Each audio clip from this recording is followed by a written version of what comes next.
بسم اللہ الرحمن الرحیم۔ لاسٹ سبق یہاں تک ہو چکا تھا، اب رسالت کا بیان چل رہا ہے، تو بنا ٹائم کو ویسٹ کیے شروع کرتے ہیں۔ سوال، قرآن مجید میں ہے وَإِن مِّنْ أُمَّةٍ إِلَّا خَلَا فِيهَا نَذِيرٌ، یعنی کوئی قوم ایسی نہیں جس میں خدا تعالیٰ کی طرف سے کوئی ڈرانے والا نہ آیا ہو۔ اور دوسری جگہ فرمایا وَلِكُلِّ قَوْمٍ هَادٍ، یعنی ہر قوم کے لیے ہدایت کرنے والا بھیجا گیا ہے۔ ان آیتوں سے معلوم ہوتا ہے کہ ہر ملک اور ہر قوم میں خدا تعالیٰ کی طرف سے کوئی پیغمبر بھیجا گیا ہے۔ تو کیا ہندوستان میں بھی کوئی پیغمبر آئے تھے؟ ہاں، ان آیتوں سے بے شک یہ بات ثابت ہوتی ہے کہ ہر قوم کے لیے خدا تعالیٰ کی کوئی ہادی، ڈرانے والا بھیجا ہے، اس لیے ممکن ہے کہ ہندوستان میں بھی کوئی نبی آئے ہوں گے۔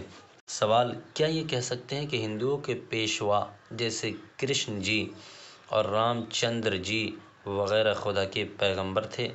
جواب، نہیں کہہ سکتے۔ خدا تعالیٰ کی طرف سے اس کے برگزیدہ اور خاص بندوں کو عطا فرمایا جاتا ہے، جب تک کہ شریعت سے یہ بات ثابت نہ ہوا یہ خاص عہد خدا تعالیٰ کی طرف سے فلاں شخص کو عطا فرمایا تھا۔ جواب، نہیں کہہ سکتے، کیونکہ پیغمبری ایک خاص عہد تھا جو خدا تعالیٰ کی طرف سے اس کے برگزیدہ اور خاص بندوں کو عطا فرمایا جاتا تھا، تو جب تک کہ شریعت سے یہ بات معلوم نہ ہوا کہ یہ خاص عہد خدا تعالیٰ نے فلاں شخص کو عطا فرمایا تھا، اس وقت تک ہم بھی نہیں کہہ سکتے کہ خدا تعالیٰ کا وہ نبی تھا۔ ہم بھی نہیں کہہ سکتے کہ خدا کا نبی تھا۔ بلا دلیل شرعی صرف اپنی رائے سے کوئی کسی شخص کو پیغمبر سمجھا اور فی الواقع وہ پیغمبر نہیں تھا، تو خدا تعالیٰ کے حضور میں اس غلط عقیدہ کا مواخذہ ہوگا۔ یوں سمجھو کہ تم صرف اپنے خیال سے کسی شخص کو سمجھ لو کہ وہ بادشاہ، نائب یعنی گورنر، اور فی الواقع گورنر جنرل نہ ہو، تو تم حکومت کے نزدیک مجرم ہوگے کہ ایک ایسے شخص کو جسے بادشاہ نے گورنر جنرل نہیں بنایا تھا، تم نے گورنر جنرل مان کر بادشاہ کی طرف ایک غلط بات کی نسبت کی۔ پس گزشتہ لوگوں میں ہم نے خاص طور پر انہی بزرگ لوگوں کو پیغمبر کہہ سکتے ہیں جن کا پیغمبر ہونا شریعت سے ثابت ہوا اور قرآن مجید یا حدیث شریف میں ان کو پیغمبر بتایا گیا ہو۔ ہندو یا قوم کے پیشوا کے متعلق ہم زیادہ سے زیادہ اس قدر کہہ سکتے ہیں کہ اگر ان کا عقیدہ اور اعمال درست ہو اور ان کی تعلیم آسمانی تعلیم کے خلاف نہ ہو اور انہیں خالق خدا کی ہدایت اور رہنمائی کا کام بھی کیا ہو، تو ممکن ہے کہ وہ نبی ہو، مگر یہ کہنا کہ وہ یقیناً نبی تھے بے دلیل بات اٹکل کا تیر ہے۔ سوال، حضور رسول مقبول صلی اللہ علیہ وسلم کے متعلق کیا عقیدہ رکھنے چاہیے؟ جواب، آپ صلی اللہ علیہ وسلم خدا کے بندے اور ایک انسان اور خدا کے رسول تھے۔ خدا تعالیٰ کے بعد اپنے تمام مخلوق سے افضل ہے۔ آپ گناہوں سے معصوم ہیں۔ آپ صلی اللہ علیہ وسلم پر خدا تعالیٰ نے قرآن مجید نازل فرمایا۔ آپ صلی اللہ علیہ وسلم کو شب معراج میں خدا تعالیٰ نے اپنے آسمان پر بلایا اور جنت دوزخ وغیرہ کی سیر کرائی۔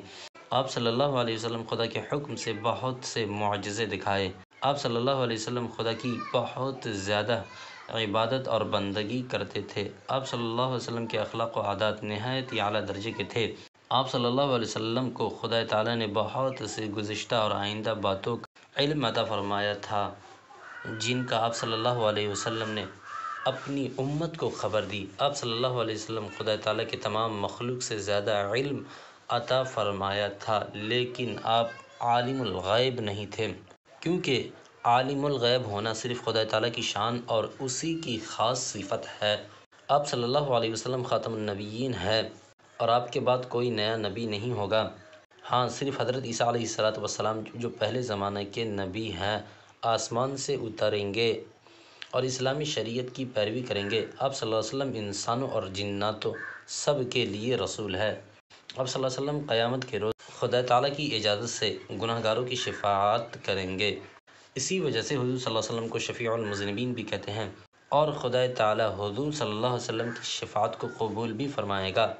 آپ صلی اللہ علیہ وسلم جن باتوں کا حکم کیا ہے اس پر عمل کرنا اور جن سے منع کیا ہے اس سے باز رہنا، اور جن واقعات کی خبر دی ہے اس کو اسی طرح ماننا، یقین کرنا، امت پر ضروری ہے۔ آپ صلی اللہ علیہ وسلم کے ساتھ محبت رکھنا، آپ صلی اللہ علیہ وسلم کی تعظیم و تکریم کرنا ہر امتی کے ذمہ لازم ہے، لیکن تعظیم سے مراد وہی تعظیم جو شرعی قاعدہ کے موافق ہو، اور خلاف شرع باتوں کو تعظیم اور محبت سمجھنا نادانی ہے۔ سوال: پس معصوم ہونے سے کیا مراد ہے؟ جواب: سوال: معصوم ہونے سے کیا مراد ہے؟ جواب: معصوم ہونے سے مراد ہے کہ کوئی صغیرہ یا کبیرہ گناہ حضور صلی اللہ علیہ وسلم سے قصداً یا سہواً واقع نہیں ہوا۔ تمام انبیاء علیہ السلام گناہوں سے معصوم ہوتے ہیں۔ سوال: حضور صلی اللہ علیہ وسلم کی معراج جسمانی تھی یا منامی تھی؟ جواب: حضور صلی اللہ علیہ وسلم اپنے جسم مبارک کے ساتھ معراج میں تشریف لے گئے تھے، اس لیے آپ صلی اللہ علیہ وسلم کی معراج جسمانی تھی۔ ہاں، جسمانی معراج کے علاوہ چند مرتبہ حضور صلی اللہ علیہ وسلم کو خواب میں بھی معراج ہوئے، وہ منامی معراج کہلاتی ہے، کیونکہ منام خواب کو کہتے ہیں، لیکن حضور صلی اللہ علیہ وسلم کا خواب اسی طرح تمام انبیاء علیہ السلام کے خواب سچے ہوتے ہیں، ان میں غلطی اور خطا کا شبہ نہیں ہو سکتا۔ پس حضور صلی اللہ علیہ وسلم ایک معراج تو جسمانی معراج تھی اور 4 یا 5 معراجیں منامی تھی۔ سوال: شفاعت سے کیا مراد ہے؟ جواب: شفاعت سفارش کو کہتے ہیں، اور قیامت کے دن حضور صلی اللہ علیہ وسلم کے سامنے گناہ گار بندوں کی سفارش کریں گے۔ حضور صلی اللہ علیہ وسلم کو یہ فضیلت عطا ہو چکی ہے، لیکن پھر بھی حضور صلی اللہ علیہ وسلم جلال و جبروت کے ادب سے حضور صلی اللہ علیہ وسلم بھی شفاعت کی اجازت مانیں گے، اور جب اجازت نہ ملے گی تو شفاعت فرمائیں گے۔ حضور صلی اللہ علیہ وسلم کے علاوہ اور انبیاء اور اولیاء، شہداء وغیرہ بھی شفاعت کریں گے، لیکن بلا اجازت کوئی شخص شفاعت نہ کر سکے گا۔ سوال: کس قسم کے گناہوں کی معافی کے لیے شفاعت ہوگی؟ جواب: سوائے کفر اور شرک کے باقی تمام گناہوں کی معافی کے لیے شفاعت ہو سکتی ہے۔ گناہ کبیرہ اور شفاعت کے زیادہ محتاج ہوں گے، کیونکہ صغیرہ گناہ تو دنیا میں عبادتوں سے معاف ہوتے رہتے ہیں۔ تو اس سبق کے اندر اتنا ہی، ملتے ہیں اگلے سبق میں، تب تک کے لیے اپنا خیال رکھیے۔